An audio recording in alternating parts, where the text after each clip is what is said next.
Hello guys, bersama saya lagi dalam Alright Napa Channel. Mantap ucapan padu ya daripada Ketua Pemuda Amanah. Jadi kita boleh nampak bagaimana besar perbezaannya cara pemikiran pemimpin pemuda daripada Amanah ya, maupun mana-mana pemimpin dalam Pakatan Harapan ataupun Kerajaan Perpaduan dengan ya seperti Wan Faizal yang cuba ya memberi apa ni, memberi cadangan ya untuk mencetak ya untuk menyelesaikan masalah rakyat di luar sana. Itu antara idea yang paling bijaksana yang pernah diberikan oleh pemimpin-pemimpin muda ya daripada Parti Bersatu ini. Jadi sahabat semua, saya mau kita bersama-sama mendengar dan kita nilai sendiri kualiti daripada Ketua Pemuda Amanah ini dengan ya pemimpin pemuda daripada Parti Bersatu. Jadi tanpa buang masa, mari kita dengar dan juga tonton video ini bersama-sama. Assalamualaikum warahmatullahi wabarakatuh dan salam sejahtera.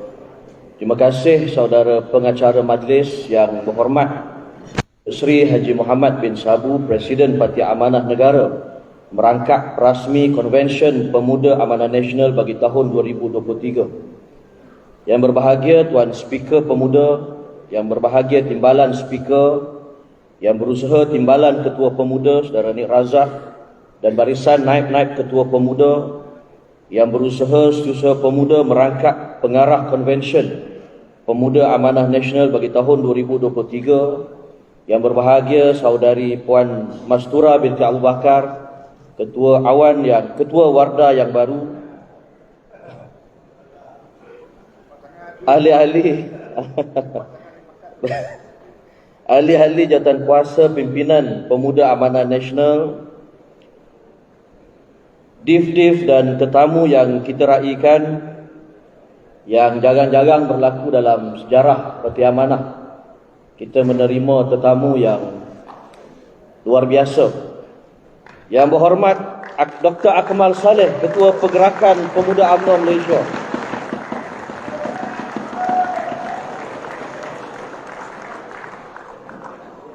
Yang berhormat Yong Shifura, Timbalan Ketua Depsi Malaysia.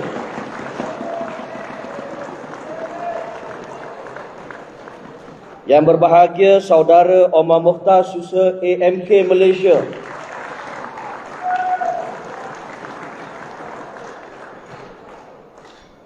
Yang berhormat Saudara Sani Hamzan, mantan Ketua Pemuda.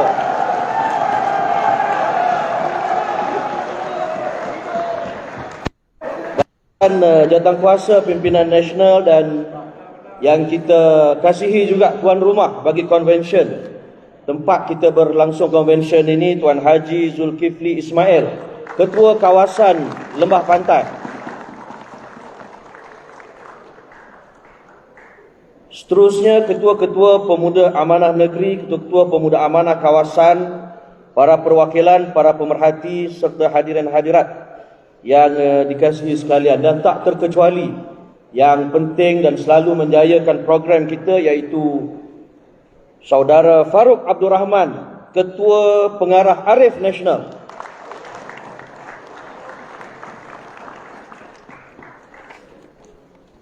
Sidang konvensyen yang dikasihi sekalian, Konvensyen Pemuda Amanah Nasional pada tahun ini ialah konvensyen pertama kita di bawah Kerajaan Perpaduan, pimpinan yang amat berhormat Datuk Seri Anwar Ibrahim. Gagasan Malaysia Madani yang semakin popular di bibir rakyat pada hari ini telah menjadi komitmen daripada parti kita semenjak awal penubuhan parti. Ini terbukti melalui tercatatnya perkara mengenai menubuhkan, memperjuangkan sebuah masyarakat dan negara madani dalam perlembagaan Parti Amanah sejak 8 tahun yang lalu. Saya ingin mengucapkan selamat datang dan selamat berkonvensyen kepada seluruh perwakilan, pemerhati dan para tetamu kehormat yang menghadiri Konvensyen Pemuda Amanah Nasional bagi tahun 2023 ini.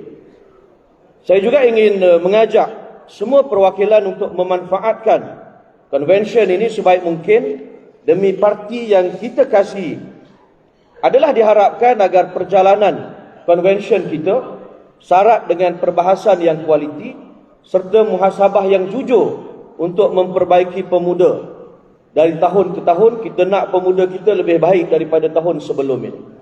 Sidang konvensyen yang dikasihi sekalian, pada tahun 2021, iaitu 2 tahun yang lalu, pada bulan pertama saya memimpin pemuda ini, tema konvensyen Pemuda Amanah Nasional ialah memimpin kesatuan menuju kemenangan. Dengan meletakkan hala tuju membina satu pasukan pemuda yang kuat dan tersusun untuk menghadapi pilihan raya serta menjuarai isu-isu rakyat khususnya anak muda, pemuda telah memfokuskan gerak kerja kepada 3 tonggak utama, iaitu pilihan raya, pengukuhan organisasi dan juga latihan.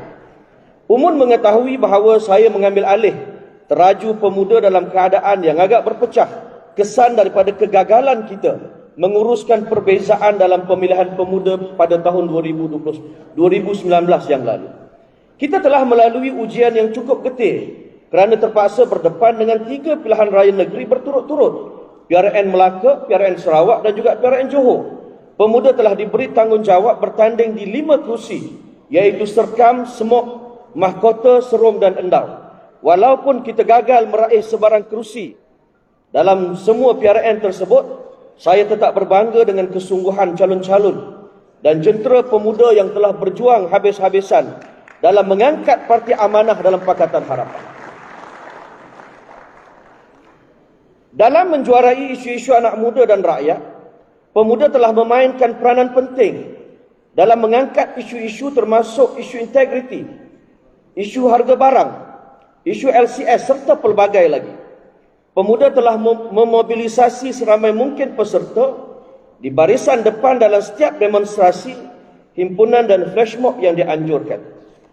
Puluhan pimpinan dan aktivis pemuda telah dipanggil memberi keterangan di balai. Malahan saya sendiri didakwa di bawah Akta Perhimpunan Aman 2012.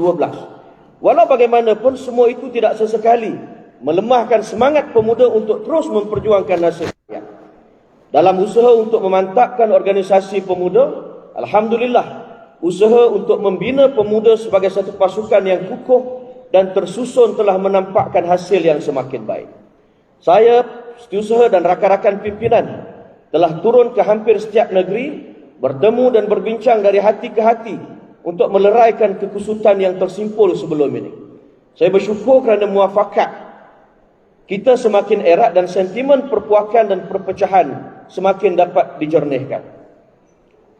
Tahniah kepada semua yang sama-sama menjayakan agenda perpaduan pemuda ini.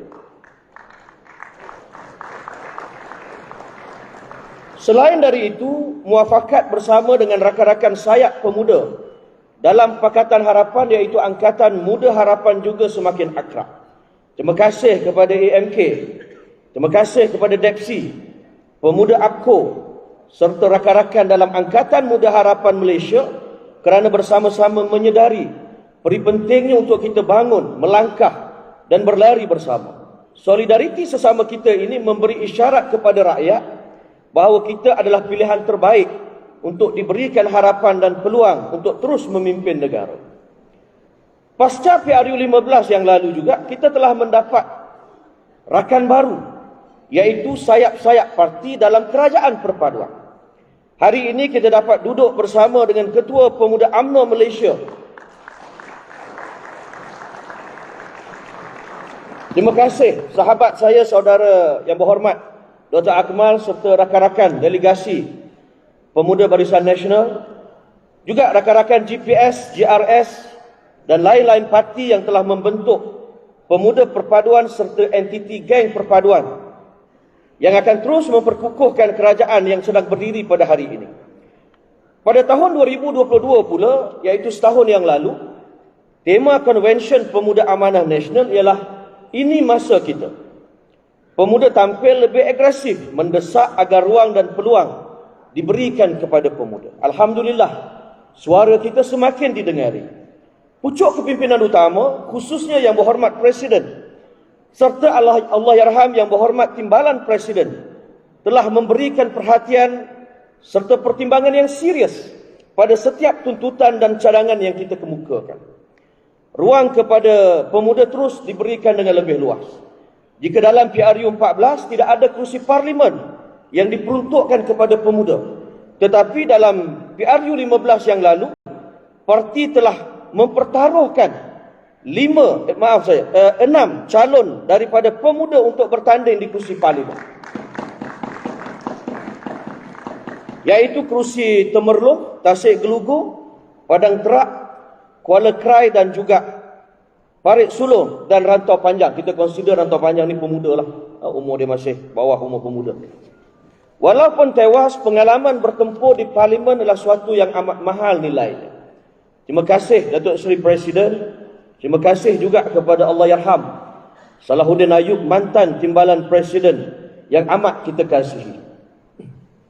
Di peringkat DUN pula, pada kali ini jumlah DUN yang diperuntukkan kepada calon-calon pemuda sebenarnya meningkat 2 kali ganda kepada 21 kerusi. Walaupun banyak kerusi yang kita tewas kerana gelombang hijau dan sebagainya, tetapi pemuda telah menghadiahkan kemenangan yang bermakna kepada parti, iaitu kita berjaya menang di 2 kerusi DUN, iaitu di Seri Serdang dan Batu Tiga. Tahniah kepada Naib Ketua Pemuda Yang Berhormat Abbas Azmi. Ada Abbas? Belum sampai. Dan tahniah kepada Ketua Pemuda Selangor Yang Berhormat Daniel Ar-Rashid.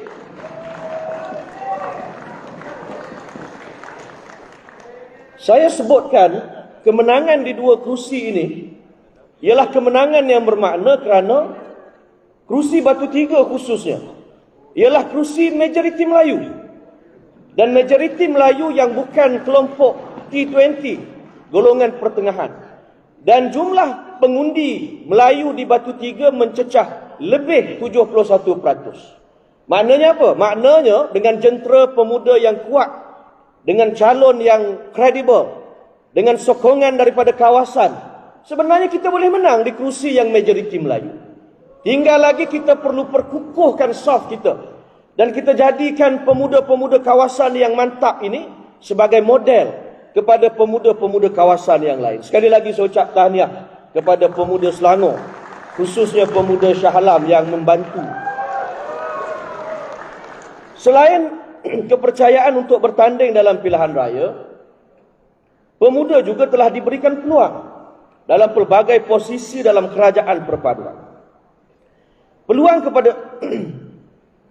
kepada ramai pemuda untuk mengisi peranan di badan legislatif, pejabat-pejabat menteri dan timbalan menteri, serta pelbagai perbadanan awam menunjukkan bahawa bakat-bakat yang ada dalam pemuda semakin mendapat perhatian oleh pucuk pimpinan parti dan juga kerajaan. Saya tidak mahu mendabik dada. Ia hanyalah permulaan, dan kita tidak boleh terus berpuas hati. Banyak lagi kerja yang kita perlu lakukan. Tetapi bakat-bakat yang ada dalam pemuda ini perlu terus digilang dan diposisikan. Dan oleh kerana itu, pelbagai platform latihan dan perkaderan telah ditubuhkan. Dan kita harap mendapat sokongan yang kuat daripada ahli-ahli pemuda di peringkat akar umbi untuk menyertai. Sidang konvensyen yang dikasihi sekalian, pada tahun ini, Konvensyen Pemuda Amanah Nasional mengangkat tema menerajui era baharu pemuda. Sesungguhnya tidak ada yang statik dalam dunia ini. Setiap sesuatu tertakluk pada perubahan. Ya.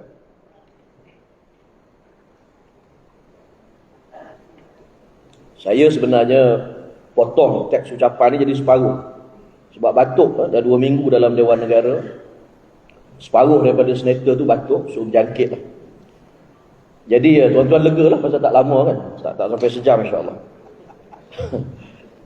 Pada tahun ini, tema Konvensyen Pemuda Amanah Nasional ialah menerajui era baru pemuda. Tak ada sesuatu yang statik dalam dunia ini. Semuanya berubah.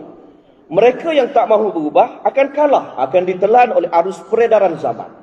Contoh yang selalu disebut oleh Allahyarham Abang Din kita ialah Nokia, yang dahulunya gah sebagai peneraju telefon bimbit paling popular. Siapa yang tak ada Nokia dulu?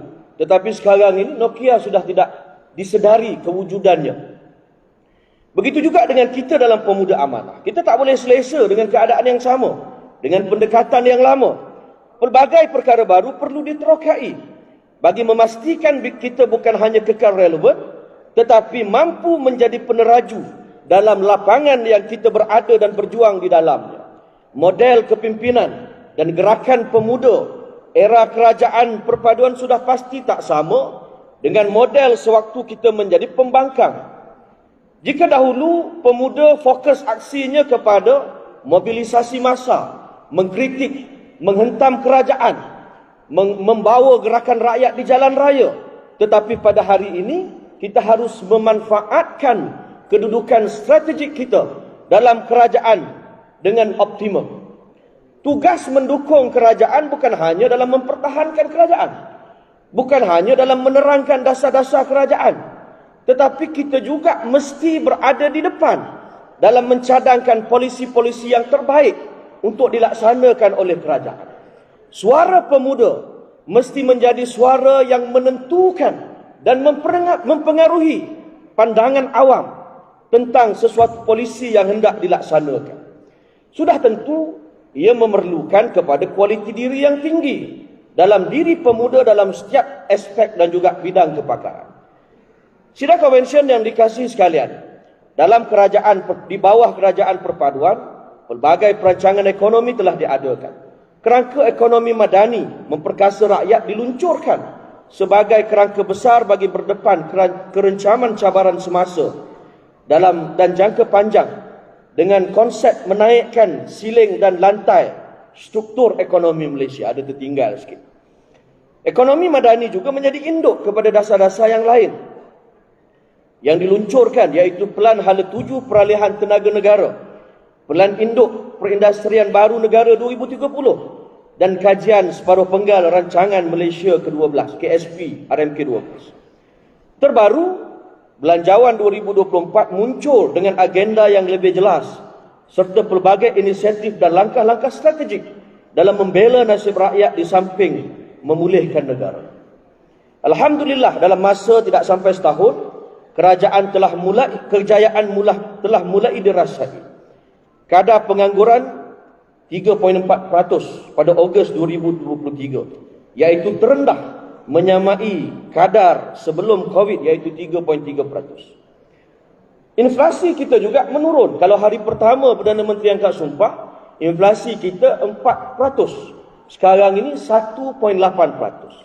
Inflasi kumpulan makanan yang paling memberikan kesan kepada rakyat, pada November 2022 nilainya ialah 7.3%. Sangat tinggi.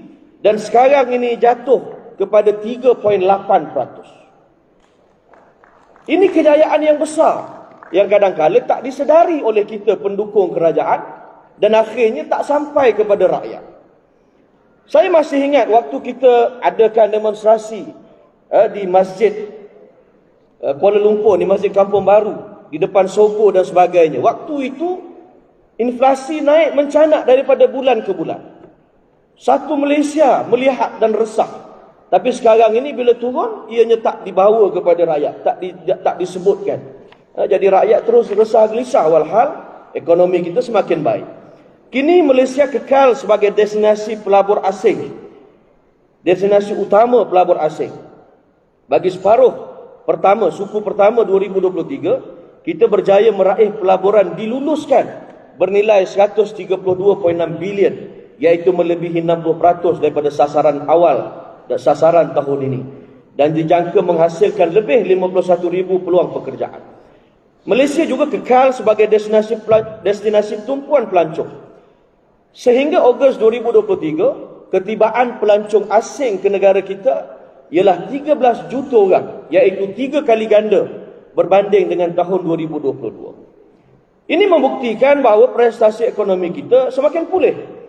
Dan lebih-lebih lagi apabila wujud kestabilan dalam kerajaan, dalam politik, maka Hala 7 dan juga sasaran yang kita tetapkan itu akan dapat kita capai dalam masa terdekat.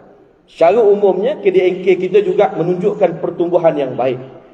Pada peringkat awal 5.6% pada suku pertama, menurun suku kedua, dan sekarang ini menunjukkan kenaikan semula. Faktanya juga Malaysia merupakan negara ketiga tertinggi yang peruntukan untuk subsidi kepada rakyat. Dalam soalan saya di Dewan Negara, purata yang biasa kita bayar untuk subsidi Dia bermain dalam 23 ke 30 bilion sahaja setahun.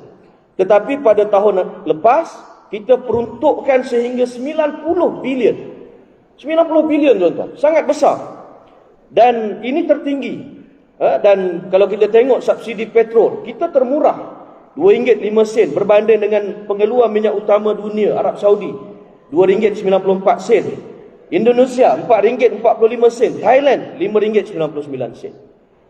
Tak cukup dengan itu, kadar cukai yang menunjukkan peningkatan yang ketara. Dan usaha kerajaan untuk menoktahkan kemiskinan tega juga semakin menunjukkan kesan-kesan kejayaan.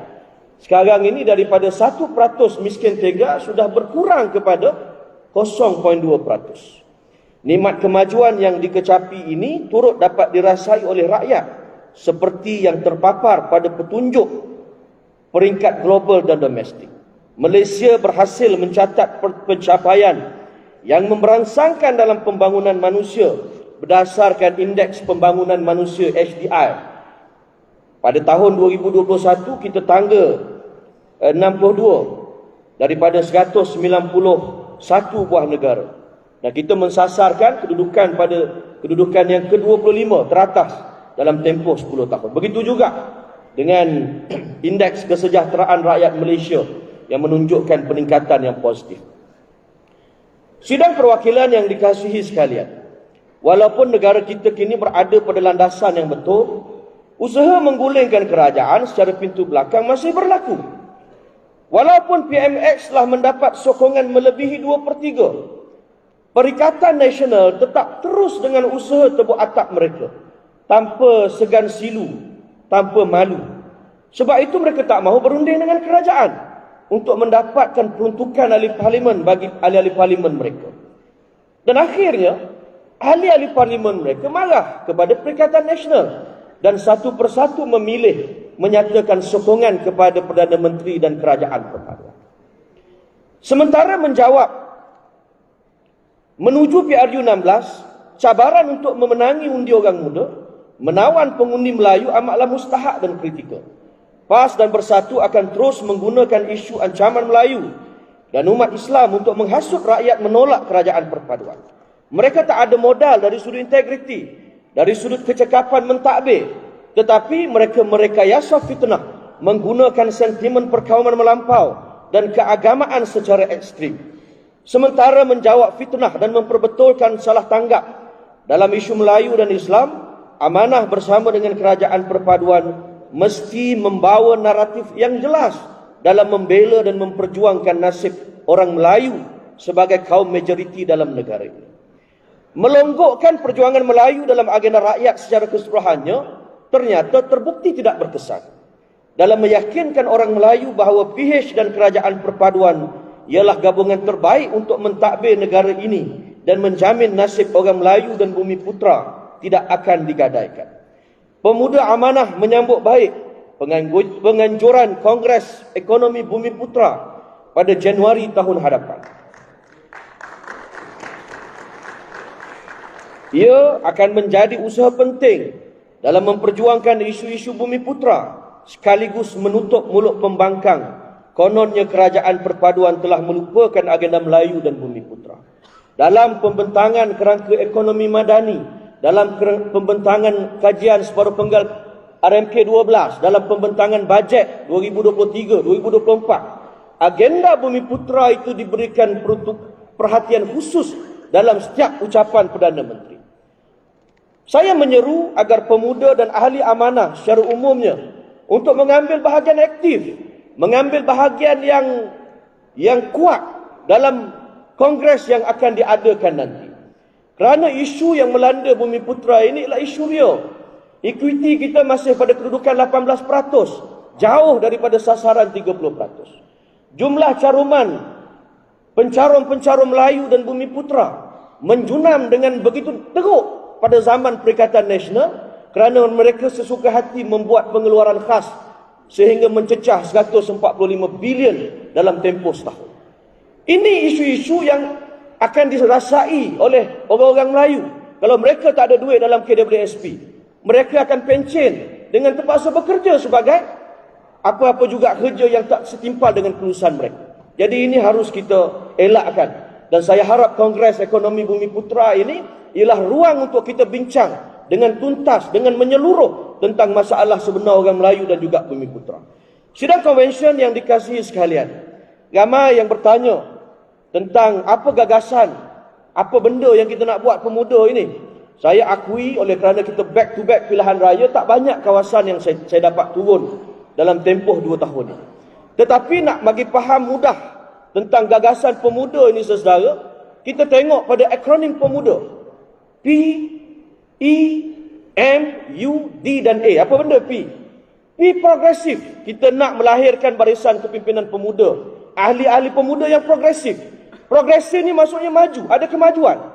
Kita tak mahu kemajuan itu hanya dari sudut fizikal kita, makin besar, jangan. Kita nak kemajuan itu dari sudut kualiti kita, dari sudut pengetahuan kita, kemahiran, pengalaman kita.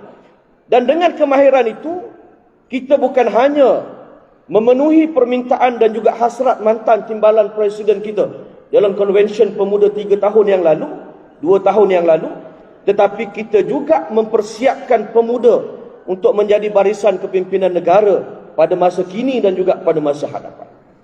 Sesungguhnya latihan perkaderan dan pembangunan kepimpinan ialah teras penting dalam sesebuah parti, khususnya sayap pemuda. Kita telah wujudkan Akademi Kepimpinan Putera yang khusus untuk calon dan jentera pilihan raya. Terbaru, kita telah pun mewujudkan Akademi Tunas Negarawan, TUN. Dan dalam masa sedikit lagi insya-Allah barisan kepimpinan baru akan melancarkan Akademi Kepimpinan Salahuddin Ayub Aqsa. Kenapa kita buat banyak sangat? Orang tanya kan. Oh, banyak sangat akademi. Yang pertama je kita nak tunjuk bahawa kita committed dan serius dalam soal latihan dan perkaderan. Dan yang keduanya, dia ada beza. Kalau Akademi Putera ni fokus latihan pilihan raya, bersiap jadi calon. Ini perlu urgent punya latihan. Kita tak mahu jadi calon pilihan raya, tak tahu apa benda. Dan itu telah berjalan, saya ingat lebih daripada 3-4 siri latihan. Di utara kita buat, di selatan kita buat dan sebagainya. Tahniah, saya ucap pada pengarah pilihan raya kita, Saudara Asma Alif, menjayakan Akademi Kepimpinan Putera. Yang terbaru, Akademi Tunas Negarawan. Ini lebih menyeluruh ataupun lebih terbuka. Yang bukan ahli pun boleh masuk Tunas Negarawan. Sebab apa kita buat Tunas Negarawan? Sebab kita nak supaya orang muda tahu masuk amanah ni ada benda yang mereka dapat. Saya masih ingat beberapa bulan yang lepas, ada anak kenalan saya. Dia minta surat sokongan. Sokongan untuk dia pergi temu duga. Saya pun kata tak boleh, surat sokongan tak boleh. Tak dibenarkan, tak digalakkan. Tapi susah, dia datang 3-4 kali dia datang. Bawa duku, bawa rambutan. Jadi saya kata macam mana nak buat. Saya pun buatlah satu surat yang seolah-olah memperakukan dia ni seorang calon yang baik. Saya kenal lah jauh-jauh anak dia. Tapi bila pergi temu duga, teruk sungguh. Tak disuruh duduk, dia duduk bercakap, tanya sepatah, dia jawab sepatah, ada yang tak jawab. Jadi bila penemu duga tengok, tak kena macam ni. Sokongan daripada senator dah kuat. Tapi orangnya teruk, tak cukup. Jadi saya ambil keputusan, tak ada lagi surat-surat yang semacam itu. Dan apa yang kita nak bagi kepada anak muda ialah sijil yang insya-Allah akan ditandatangani oleh menteri kita ada 2 orang insya-Allah. Salah satulah. Kan? Jadi dalam itu kita listkan modul kenegaraan, modul interpersonal skills, communication skills dan sebagainya. Jadi bila penemu duga tengok, oh ini sign abang mat. Oh dia dah masuk latihan Tunas Negarawan. Dan kita nak Tunas Negarawan ini jadi satu jenama kita. Saya bila orang tanya, bila nak buat perkaderan, bila nak buat? Bila kita buat, hampa tak datang. 2 minggu lepas kita buat, bukan main mewah kita buat di Negeri Sembilan. Habis, satu kepala kita belanjakan 1,000 seorang. Yang datang, 11 orang datang. Ramai jurulatih daripada peserta. Betul lah kita dekat pemilihan, fokus nak kempen. Tetapi latihan ini, benda asasi kita. Mesti kita utamakan. Sebab kalau pemuda tak progresif, tak ada kemajuan, daripada tahun pertama tak pandai bercakap kat depan sampai tahun terakhir jadi ketua pemuda masih tak pandai bercakap kat depan, apa teruk sangat pemuda kita. Jadi saya minta lah, dia kadang-kadang kena marah juga kan? Tapi tak apalah, saya nak sebut benda ni penting sesara. Benda ni sangat penting. Kalau kita buat program orang tak datang, duit habis, masa terbuang. tetapi tak bertambah apa-apa. Tapi saya ucap tahniah juga kepada Biro Kepimpinan Pemuda, Biro Pembangunan Kepimpinan, Saudara Zamir. Walaupun dia dah habis umur pemuda dah, tetapi dia tetap memberikan komitmen hari-hari akhir sebagai pimpinan Exco Pemuda. Jadi saya harap untuk akan datang, siapa-siapa yang dilantik jadi KP negeri, yang menang KP kawasan, tolonglah buat tunas negarawan, hantar peserta. Yang minat lah, kalau peserta tu memang tak minat, payah juga kita. Itu yang kedua. Yang ketiganya, saudara, Aksa. Sebab apa kita buat Aksa? Aksa ini, dia ialah platform tahap tertinggi. Maknanya khusus untuk apa? Untuk kami, Barisan Kepimpinan Exco Pemuda. Hari inilah, untuk yang akan datang kita tahu lah kan. So, Barisan Kepimpinan Exco Pemuda yang baru, kita minta dia masuk Aksa ini. Dan juga Barisan Kepimpinan Ketua-Ketua Pemuda Kawasan. Mesti ada kualiti yang hebat ketua-ketua pemuda kawasan kita. Dan Aksa ini, pengisian dia ialah kepimpinan utama parti dan juga kepimpinan utama kerajaan. InsyaAllah kita pun nak jemput Datuk Seri Presiden UMNO untuk menjadi antara dua orang yang akan beri sumbangan ataupun beri pengisian dalam Aksa kita. Kita nak jemput pimpinan DAP, pimpinan rakan-rakan kita, keadilan. Kalau boleh kita nak Perdana Menteri juga datang sama-sama memberikan pengisian dalam Aksa yang kita akan adakan nanti. Terbaik sahabat-sahabat semua. Itu dia antara ucapan yang saya katakan. Ya, inilah standard pemimpin pemuda daripada Parti Amanah dibandingkan dengan standard pemimpin pemuda daripada Perikatan Nasional Bersatu, sahabat-sahabat semua. Begitu juga dengan PAS, ya. Sangat besar beza antara itu yang kita boleh nampak. Ya, ada pula orang yang cuba memberikan cadangan dengan mencetak wang. Dengan mempersoalkan tentang bahasa. Ya, tidak ada satu pun perkara mengenai rakyat yang mereka sampaikan, melainkan ya membuat provokasi, ya membuat fitnah, membuat tuduhan, ya mempolemikkan setengah isu. Itu yang mampu mereka lakukan. Amat memalukan. Itu pandangan saya. Jadi terima kasih sahabat semua. Sekiranya Anda memberikan sebarang komen, Anda boleh berikan komen Anda di dalam ruangan komen. Yang terima kasih. Izinkan saya untuk mengundurkan diri. Dan seperti biasa, peribahasa mengatakan, tapapun kangkap, 2 ton keinginan. Dalam bahasa Melayunya, tepuk dada, tanya selera. Sekian jadi daripada Alright Napa Channel. Saya kita berjumpa lagi. Bye-bye.